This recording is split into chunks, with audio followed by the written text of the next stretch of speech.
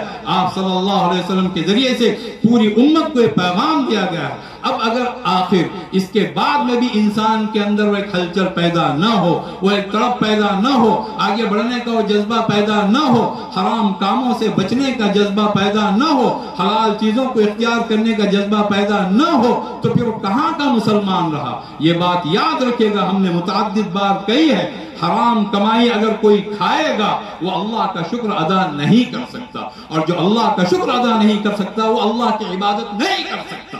یا ایھا الذین آمنوا کلوا من طیبات ما رزقناکم واشکروا للہ ان کنتم ایاہ تعبدون. ان کنتم ایاہ تعبدون, اے لوگو جو ایمان لائے ہو, اگر واقعی تم اللہ کی عبادت کرنا چاہتے ہو, اگر تم واقعی اللہ کی عبادت کرتے ہو, تو جو صاف ستھری چیزیں ہم نے تمہیں دی ہیں وہ کھاؤ اور اللہ کا شکر بجا لاؤ. اور ہم نے ان تمام چیزوں کو فراموش کر دیا. ہم یہ سمجھ رہے ہیں کہ دین چند مراسم کا نام ہے. اب وہ مراسم بھی کہاں ادا ہو رہے ہیں؟ دین صرف چند مظاہر کا نام ہے, چند ظاہری چیزوں کا نام ہے. دین نام ہے اللہ کے لیے سراپا قربان ہونے کا. دین نام ہے از اول تا آخر اللہ کے لیے زندگی بسر کرنے کا. دین نام ہے اللہ کے رسول صلی اللہ علیہ وسلم کی سچی پیروی کرنے کا. دین نام ہے اللہ کے کلام کے ایک ایک حرف کو اپنے سینے میں اتارنے کا اور اس کے مطابق اپنی زندگی کو ڈھالنے کا. دین اس چیز کا نام ہے. دین کا مطالبہ یہ ہے کہ تمہاری زندگی کا ایک لمحہ بھی غیر اللہ کے لیے نہ جائے, ایک لمحہ بھی. قل ان صلاتي ونسكي ومحياي ومماتي لله رب العالمين لا شريك له وبذلك امرت وانا اول المسلمين. کہیے بے شک میری نماز, میری قربانی, میرا جینا, میرا مرنا سب اللہ کے لیے جو تمام جہانوں کا پروردگار ہے, اس کا کوئی شریک نہیں. مجھے اس بات کا حکم دیا گیا اور میں اولین اللہ کا فرما بردار ہوں. یہ جو دستار باندھی گئی ہے ایک دفعہ نہیں 1000 دفعہ مبارک. ہم دل کی گہرائیوں سے مبارکباد دیتے ہیں اپنے ان عزیز بچوں کو جنہوں نے حفظ قرآن کی دولت کو اپنے سینوں میں محفوظ کیا. ہم مبارکباد دیتے ہیں ان کے ماں باپ کو جو مادیت کے اس دور میں جنہوں نے طے کیا کہ اپنے اولاد کو دیندار بنائیں گے. ہم مبارکباد دیتے ہیں اس گمنام استاذ کو یا ان گمنام اساتذہ کو جن کا تعارف نہیں ہوتا ہے, جن کو اسٹیج پر دعوت نہیں دی جاتی ہے. ہو سکتا ہے کہ ان میں بہت سارے ایسے ہوں جو سائیکل پر آتے جاتے ہوں, پسینے میں شرابور رہتے ہوں, لیکن اللہ کے یہاں کیا کسی کی قدر و قیمت ہے یہ اللہ جانتا ہے. اور حدیث پاک میں یہ بات آتی ہے, من علم آیۃ من کتاب اللہ فلہ اجرھا ما تلیت. جو اللہ کی کتاب کی ایک آیت بھی سکھاتا ہے, جب تک وہ آیت تلاوت کی جاتی رہے گی اس شخص کو اس کا اجر ملتا رہے گا. اللہ کے یہاں کس کا کیا مقام ہے, وہاں تو اللہ کے یہاں اگر پوچھ ہے اور اللہ کے یہاں اگر قدر ہے, اخلاص کی قدر ہے, سچے جذبے کی قدر ہے.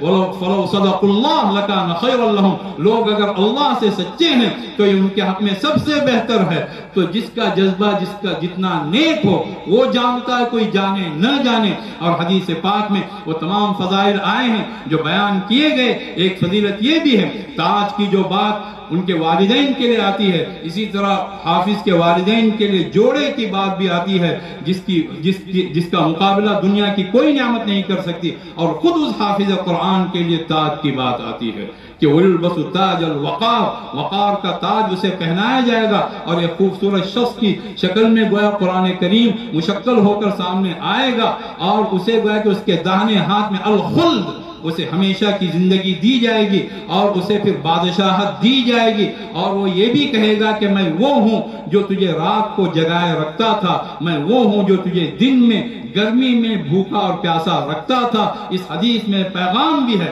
جو حافظ قرآن ہوا، جو عالم قرآن ہوا، جو حامل قرآن ہوا، وہ راتوں کو اٹھ کر نمازیں پڑھا کرے، وہ دن میں اللہ کے کلام کو لے لے کر جہاں جہاں اللہ تعالیٰ اسے پہنچائے اللہ کا پیغام وہ پہنچایا کرے، نہ رات کو رات سمجھے نہ دن کو دن سمجھے۔ محنت مطلوب ہے، یہ پوری زندگی حضرات انبیاء علیہ السلام کی ہے، اور اللہ تعالیٰ نے قرآن کریم کا یہ پیغام بیان بھی کیا ہے، وَأُوحِيَ إِلَيَّ هَذَا الْقُرْآنُ لِأُنذِرَكُم بِهِ وَمَن بَلَغَ۔ یہ قرآن میری طرف وحی کیا گیا ہے تاکہ اس قرآن کے ذریعے سے میں تمہیں بھی آگاہ کروں، اور جہاں تک یہ قرآن پہنچے دنیا کے ایک کونے سے دوسرے کونے تک میں آگاہ کرتا رہوں۔ لِتُنذِرَ أُمَّ الْقُرَىٰ وَمَنْ حَوْلَهَا، یہ قرآن آپ کی طرف وحی کیا گیا ہے تاکہ ام القریٰ مکہ مکرمہ کو بھی آپ آگاہ کریں، اس کے گرد و پیش کو بھی، اور اس کا گرد و پیش پوری دنیا ہے۔ یہ عالمی کلام ہے، اس کو حاصل کرنے کے بعد پھر اللہ کا بہت زیادہ شکر بجا لایا جائے، اور ہر انسان ہر حافظ قرآن یہ تمنا کرے اور یہ عہد کرے اللہ کے سامنے وہ عالم دین بھی بنے گا، اور جو جس طرح بننا چاہتا ہے میرے بھائیوں، میرے بزرگوں، میرے عزیزوں، میری ماں، میری بہنوں، حدیث پاک میں بات آتی ہے جو جس طرح بننا چاہتا ہے، دل اس کا نیک ہے، نیت اس کی صحیح ہے، اس کے لیے وہ کوشش بھی کرتا ہے، اللہ تعالیٰ اسے اسی طرح بناتا ہے۔ من یستعفف یعفہ اللہ، حدیث پاک کے الفاظ۔ کوئی اگر پاک دامن بننا چاہتا ہے کہ اللہ مجھے پاک دامن بنا، میرے دامن کو کسی کے سامنے ذلیل ہونے سے، سوالی بننے سے محفوظ رکھ، میرے دامن کو اے اللہ بہت پاک و صاف رکھنا، اللہ اسے عفیف بنائے گا، اللہ تعالیٰ اسے صفت عفاف عطا فرمائے گا۔ ومن یستغنی یغنہ اللہ، جو بے نیاز بننا چاہتا ہے کہ اے اللہ صرف اپنا محتاج بنا دے، کسی اور کا محتاج نہ بنا، اللہ اسے اپنا محتاج بنا کر کل جہاں سے بے نیاز کر دے گا۔ ومن یتصبر یصبرہ اللہ، جو صبر و استقامت کی راہ کو اپناتا ہے اللہ تعالیٰ اسے صبر و استقامت کی دولت عطا کرتا ہے۔ میں حفاظ کرام سے یہ درخواست کرتا ہوں کہ اس مبارک موقع پر جبکہ اللہ کا کلام ان کے سینوں میں محفوظ ہو چکا، وہ اللہ سے عہد کریں کہ اللہ تعالیٰ ان کو عالم دین بنائے، حامل قرآن بنائے، متبع شریعت بنائے، اور اللہ تعالیٰ اپنے دین کا سپاہی بنائے، اور حضور اکرم صلی اللہ علیہ وسلم کا وفادار امتی بنائے۔ یہ دستار صرف ظاہری طور پر ان کے سروں پر باندھی گئی ہے، ورنہ اللہ کی طرف سے دستار ہر مسلمان کے سر باندھی جا چکی ہے۔ لقد انزلنا الیکم کتابا فیہ ذکرکم افلا تعقلون، ہم نے اے مومنوں تمہاری طرف ایک کتاب اتاری جس میں خود تمہارا ہی تذکرہ ہے، کیا تم اتنی بھی عقل نہیں رکھتے ہو؟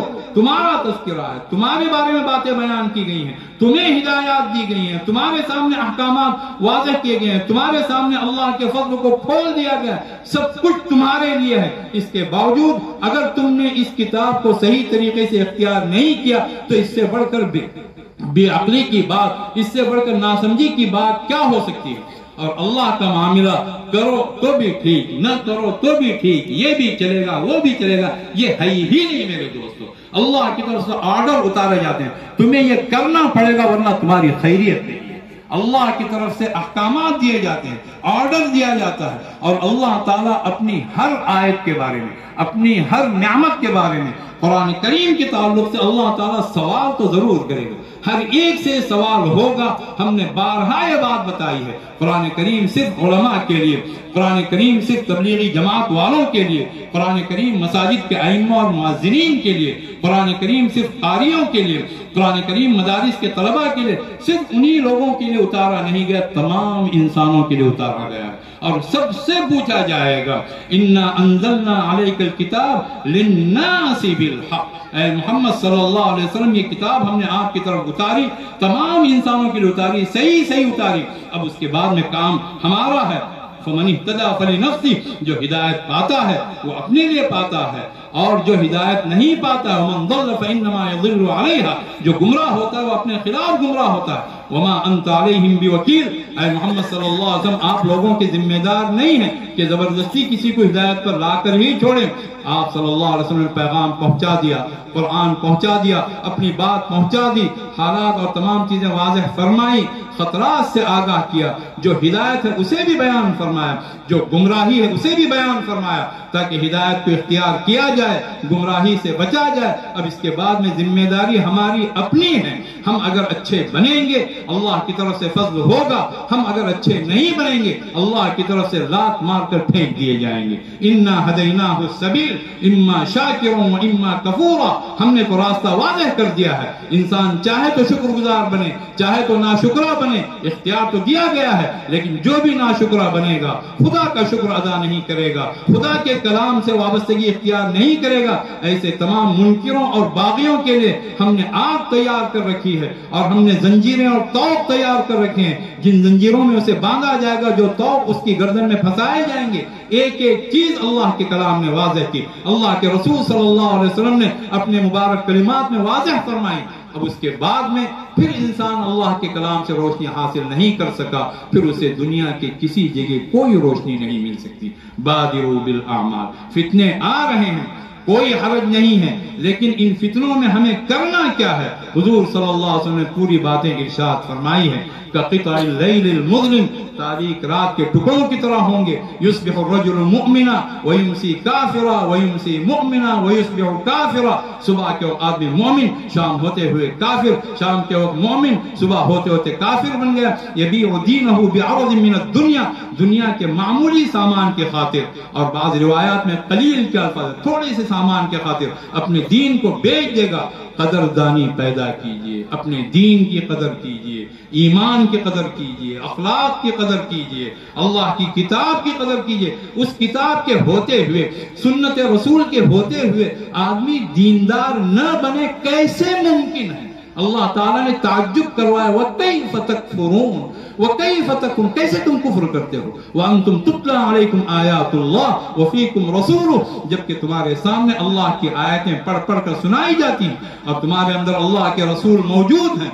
حضور صلی اللہ علیہ وسلم کے زمانے میں حضور موجود تھے، اور آپ کی دنیا سے تشریف لے جانے کے بعد آپ کی احادیث، آپ کی سیرت، آپ کی سنت، آپ کے اخلاق، آپ کی تعلیمات، آپ کی ہدایات، آپ کے فرمودات، یہ سب کے سب حضور اکرم صلی اللہ علیہ وسلم کے قائم مقام ہیں۔ حدیثیں موجود ہیں، سنت موجود ہے اللہ کے فضل سے، سیرت موجود ہے، ہر چیز موجود ہے۔ اس کے بعد میں بھی کوئی مسلمان گھرانے کا فرد مرتد ہو جائے، لڑکیاں مرتد ہو جائیں، لوگ مرتد ہو جائیں، ایسا کیسے ممکن ہے؟ کس قدر پستی کی بات ہے، کس قدر دناعت کی بات ہے، کس قدر غلاظت کی بات ہے کہ انسان شرک جیسی نجس چیز کو انسان اختیار کر لے، جبکہ اللہ کی کتاب موجود ہے۔ اللہ رب العزت نے اس پر گویا تعجب کروایا ہے کہ لوگوں تعجب کرو، کیف تکفرون، کیسے ممکن ہے کہ تم کفر کرو؟ ہمیں جائزہ لینا پڑے گا، اپنے حالات کا جائزہ لینا پڑے گا، اور جو وہ ہیں جو بھی فتنے آ رہے ہیں اس کا مقابلہ صحیح عقیدے سے اور اس کا مقابلہ صحیح اعمال سے،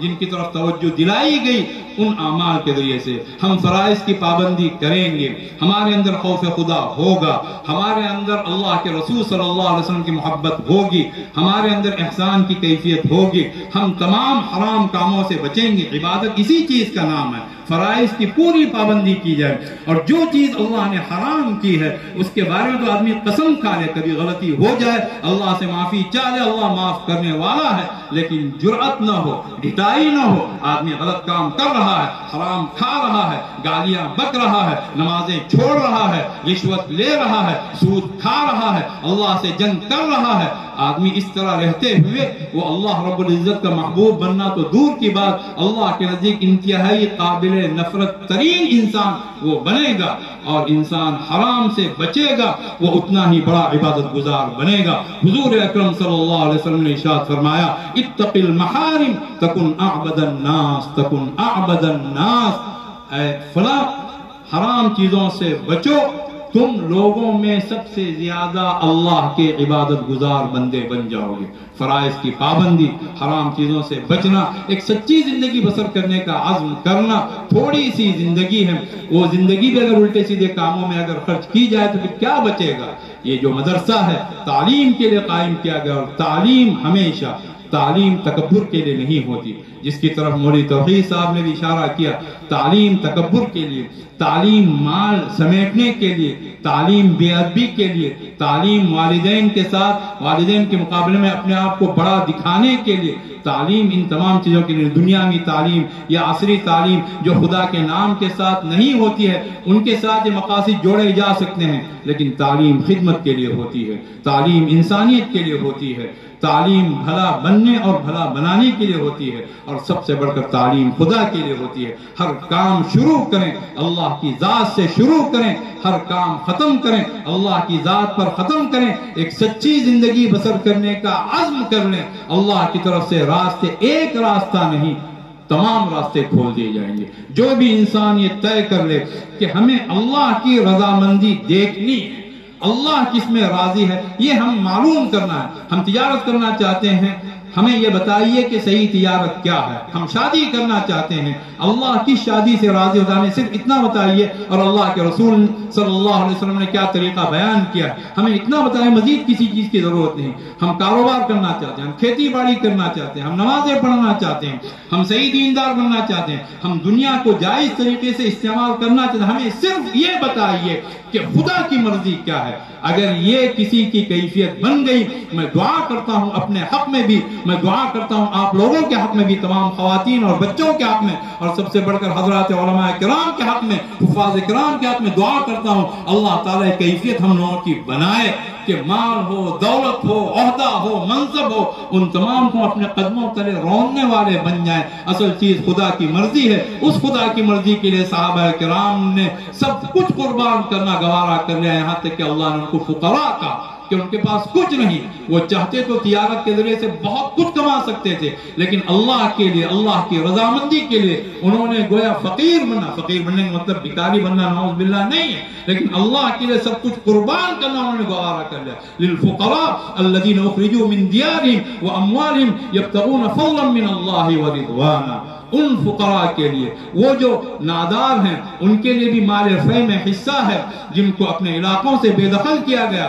اور اپنے مالوں سے محروم کیا گیا، اور اللہ کے فضل کی تلاش میں اور اللہ کی رضامندی کی تلاش میں وہ نکل پڑے اور اللہ کے وہ مددگار بنے، رسول اللہ کے وہ مددگار بنے۔ یہی لوگ حقیقت میں سچے ہیں، اور اللہ تعالیٰ نے صرف انہی مہاجرین کے بارے میں نہیں، تمام مؤمنین کو اس کا حکم دیا۔ قد جاءکم من اللہ نور و کتاب مبین، اے لوگوں تمہارے پاس اللہ کی طرف سے نور بھی آ چکا، وہ کتاب مبین بھی آ چکی، یہدی بہ اللہ، یہدی بہ اللہ، اللہ تعالیٰ اس کتاب کے ذریعے سے، اس نور کے ذریعے سے، اس پیغمبر کے ذریعے سے، اس رسول کے ذریعے سے، اپنے کلام کے ذریعے سے اللہ تعالیٰ ہدایت دیتا ہے۔ کن لوگوں کو؟ من اتبع رضوانہ، ان لوگوں کو ہدایت، اللہ رب العزت ہدایت دیتا ہے، راستے کھولتا ہے۔ کن لوگوں کے سامنے؟ ان لوگوں کے لیے جو اللہ کی رضامندی کے پیچھے رہتے ہیں۔ ہمیں طے کرنا ہے، بس ایک نکاح کی معاملہ ہے کہ اللہ کی رضامندی کس میں، وہ کام ہم کریں گے۔ جو اس طرح کرے گا اللہ کی طرف سے سلامتی کا ایک راستہ نہیں، سارے راستے کھول دیے جائیں گے۔ یہدی بہ اللہ من اتبع رضوانہ سبل السلام، اللہ تعالیٰ ان لوگوں کے لیے جو اس کی رضامندی کے پیچھے رہتے ہیں، اللہ تعالیٰ سلامتی کے تمام راستے کھول دیتا ہے اور ان کو تاریکیوں سے نکال کر نور کی طرف لے آتا ہے، مسلسل وہ نور ہی کا ان کا سفر ہوتا ہے، اور اللہ تعالیٰ ان کو صراط مستقیم کی طرف رہنمائی کرتا ہے۔ یہ پروگرام، یہ جلسہ اسی کا داعی ہے، یہ قرآن کریم کا پیغام ہے، یہ دستار فضیلت جو عزیز طلبہ کے سر پر باندھی گئی ایک امانت ہے، اور وہی دستار فضیلت اللہ رب العزت کی طرف سے دستار گویا کہ تحفظ قرآن کریم کی ہم حفاظت کریں گے، اور قرآن کریم سے ہم حفاظت پائیں گے، اللہ کے کلام کو ہم نافذ کریں گے اپنے گھروں میں، بازاروں میں، کاروبار میں اور عام زندگی میں، اور جو زندگی اللہ تعالیٰ نے ہمیں دی ہے اس ہر میدان میں۔ یہ اگر ہم طے کر لیں اور اللہ کے رسول صلی اللہ علیہ وسلم کی اقوال کی روشنی میں، آپ کی احادیث کی روشنی میں، آپ کی سیرت اور سنت کی روشنی میں اللہ کے کلام کے مقصد کو سمجھیں گے اور اپنے گھر کا نظام درست کریں گے، اپنے محلے کا نظام درست کریں گے، گرد و پیش کا نظام درست کریں گے، اور اس سے پہلے خود اپنا ذاتی نظام درست کریں گے۔ اس طرح اگر ہم بننے کا عہد ہم نے کر لیا، یہ بات ہم شاید 50 دفعہ کہہ چکے ہیں کہ انسان کو دھتکارتا ہے، اپنے گھر سے باہر نکالتا ہے، خدا نہیں دھتکارتا، خدا نہیں دھتکارتا۔ جو بھی اللہ کے دربار میں ندامت کے سچے آنسو لے کر آئے گا، اللہ کی طرف سے اس کا استقبال ہے، اور اسی پر ہم اپنی بات مکمل کرتے ہیں۔ ہر انسان یہی پیغام لے کر جائے، ہم مدارس کو بھی مضبوط کریں گے، دنیا کے جتنے میدان ہیں ان تمام میدانوں میں ہم فائق رہیں گے، اور جو دین میں فائق رہے گا اللہ رب العزت اسے ہر میدان میں فائق رکھے گا.